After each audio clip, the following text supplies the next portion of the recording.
नमस्कार साथियों, स्वागत है आपका YouTube channel PS education hub में। और निष्ठा प्रशिक्षण के पोस्ट टेस्ट की तैयारी के अनुक्रम में आज हम मॉड्यूल क्रमांक जो 4 है उसके बारे में जानकारी करेंगे कि किस प्रकार इस मॉड्यूल को हम सारांश में समझ सकते हैं और इसकी जो मुख्य प्रश्नोत्तरी के अलावा और जो भी प्रश्नोत्तरी है और किस प्रकार हम इसको समझ सकते हैं, जान सकते हैं। तो ये मॉड्यूल हम यहाँ पर देखेंगे। ये जो मॉड्यूल है ये नीमच ज़िले के जो शिक्षक हैं श्री पुष्पराज जी मसीह उनके द्वारा बनाया गया है। तो चैनल को सब्सक्राइब नहीं किया है तो चैनल को सब्सक्राइब कर लें। और आज हम देखेंगे मॉड्यूल क्रमांक 4, शिक्षण सीखने की प्रक्रिया में जेंडर को एकीकृत करना। तो प्रश्न पहला है, शिक्षण सीखने की प्रक्रिया में जेंडर एकीकृत का मुख्य उद्देश्य क्या है। इस मॉड्यूल का मुख्य उद्देश्य शिक्षकों व बच्चों के बीच मौजूदा जेंडर संबंधी पक्षपात, पूर्वाग्रहों को पहचानना तथा बालिकाओं की शिक्षा व सशक्तिकरण को बढ़ावा देना है। तो एक जेंडर जो है वो लंबे समय से एक समाज में विकृति का कारण भी बना हुआ है कि बहुत से ऐसे अधिकार हैं जो बालिकाओं को या स्त्रियों के छीन लिए जाते हैं। तो नई शिक्षा नीति में एक महत्वपूर्ण ये जोड़ दिया गया है कि जेंडर से संबंधित जो भी पक्षपात रहते हैं या पूर्वाग्रहों को जो पहचानना है या पूर्वाग्रहों से जो ग्रसित रहते हैं कि ये काम लड़कियां ही कर सकती हैं, ये काम लड़के नहीं कर सकते, या ये काम लड़के कर सकते हैं, लड़कियां नहीं कर सकती, इस प्रकार के जो पक्षपात हैं तो उसको अलग करना ही प्रमुख उद्देश्य है। इसके बाद हम चलते हैं, हमारा प्रश्न क्रमांक 2 है, इस मॉड्यूल में जेंडर का समावेश क्यों किया गया। तो इस मॉड्यूल में जेंडर का समावेश इसलिए किया गया है ना केवल महिलाओं बालिकाओं के आत्मसम्मान को बढ़ावा दिया जाए बल्कि पुरुषों बालकों को पितृसत्तात्मक समाज व शक्ति आधारित संबंधों की धारणा पर विचार करने में सक्षम किया जा सके।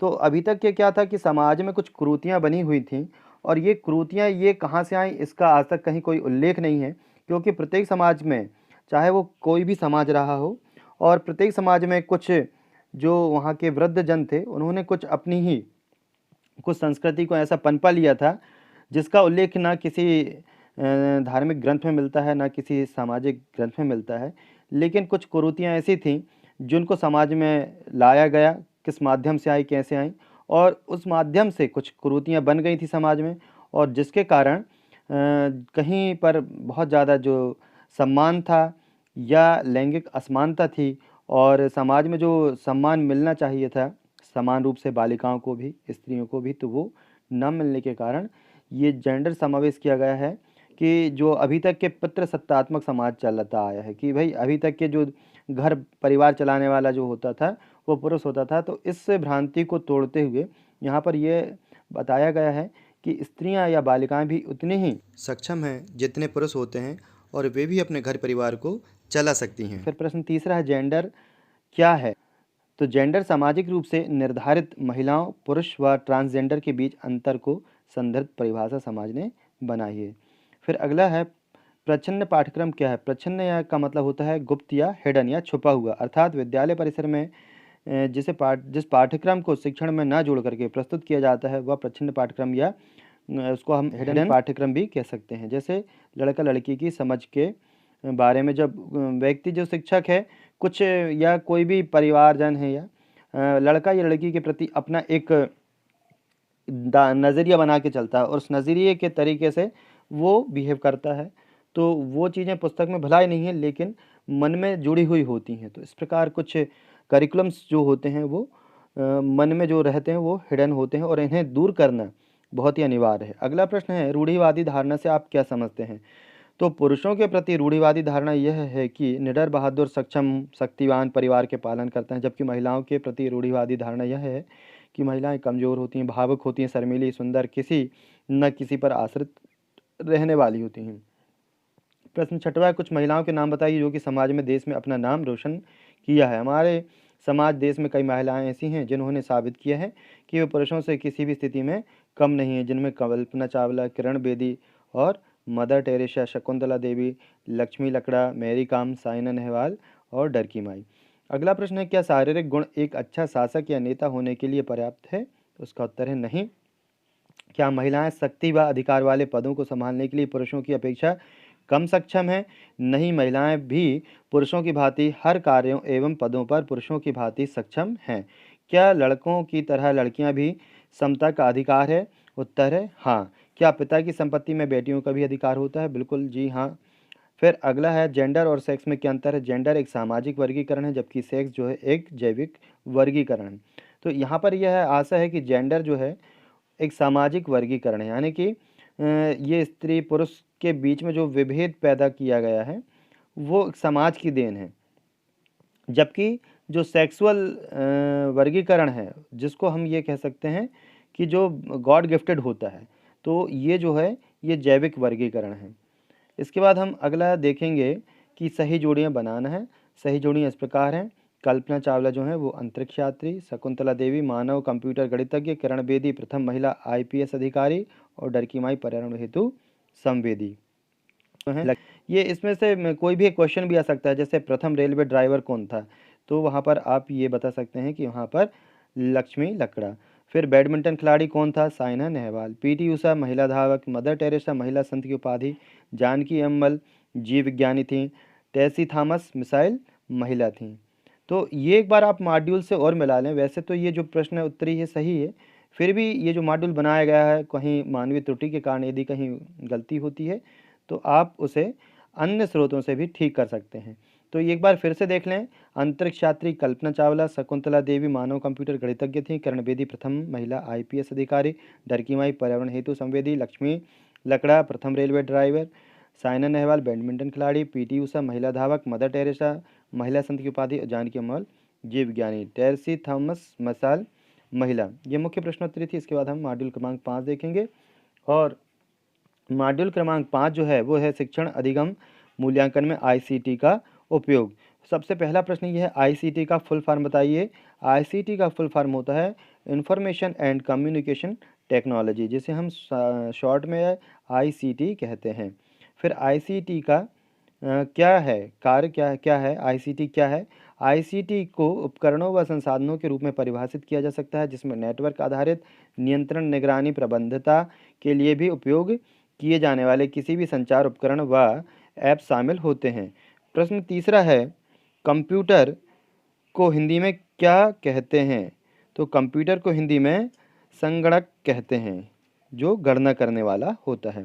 फिर अगला प्रश्न है, प्रौद्योगिकी क्या है। उत्तर है, प्रौद्योगिकी व्यवहारिक औद्योगिक कलाओं और विज्ञानों से संबंधित अध्ययन या विज्ञान का समूह है। जो लोग प्रौद्योगिकी को व्यवसाय के रूप में अपनाते हैं उन्हें अभियंता कहते हैं। सॉफ्टवेयर क्या होते हैं। सॉफ्टवेयर निर्देशों तथा प्रोग्राम्स का वह समूह है जो कंप्यूटर को किसी कार्य विशेष को पूरा करने का निर्देश देती है। यह यूज़र को कंप्यूटर पर काम करने की क्षमता प्रदान करता है। सॉफ्टवेयर के बिना कंप्यूटर हार्डवेयर एक निर्जीव बक्सा मात्र है, जैसे कि MS Office, MS Excel, Photoshop, PowerPoint, Adobe Reader और पिकासा, ये सॉफ्टवेयर हैं। हार्डवेयर क्या होते हैं। कंप्यूटर हार्डवेयर कंप्यूटर का भौतिक भाग होता है जिसमें उसके डिजिटल सर्किट लगे होते हैं, जैसे कि कीबोर्ड, प्रिंटर, सीपीयू, मॉनिटर आदि। पीपीटी क्या होता है। पीपीटी का फुल फॉर्म होता है पावर पॉइंट प्रेजेंटेशन। यह एक प्रेजेंटेशन सॉफ्टवेयर है। यह विंडोज़ एवं एप्पल के ऑपरेटिंग सिस्टम पर कार्य करता है। प्रश्न 8वां है, कौन सा कथन हिडन पाठ्यक्रम का है। तो भौतिक स्थानों का विभाजन, लड़के लड़कियों को अलग अलग कार्य सौंपना, पुरस्कार, दंड की व्यवस्था, उपरोक्त सभी। तो ये चारों चीज़ जो हैं वो हिडन पाठ्यक्रम का अंग हैं। और फिर अगला प्रश्न है, लड़कियों भी सीखने की प्रक्रिया में सक्रिय रूप से शामिल हो सकें इसके लिए शिक्षक की भूमिका क्या है। तो शिक्षक की क्या भूमिका हो सकती है। शिक्षक की भूमिका है कि सबसे पहला जेंडर भेदभाव की पहचान करे, कक्षा व कक्ष के बाहर की गतिविधियों की योजना, निर्माण और क्रियान्वयन करे। कोई नहीं उपरोक्त दोनों विकल्प। तो इसमें उपरोक्त के जो दोनों विकल्प हैं, यानी पहला ये कि जेंडर भेदभाव की पहचान करे और कक्षा व कक्ष के बाहर की गतिविधियों की योजना निर्माण करे और क्रियान्वयन करे, ये दोनों ही सही आएंगे, जिससे कि शिक्षक क्या करेगा कि सक्रिय रूप से जो लड़कियां हैं वो भी इसमें सीखने की प्रक्रिया में शामिल हो सकें। प्रश्न 10वां है, कौन सी प्रथाएं, परंपराएं, मानदंड अभी भी प्रचलित हैं।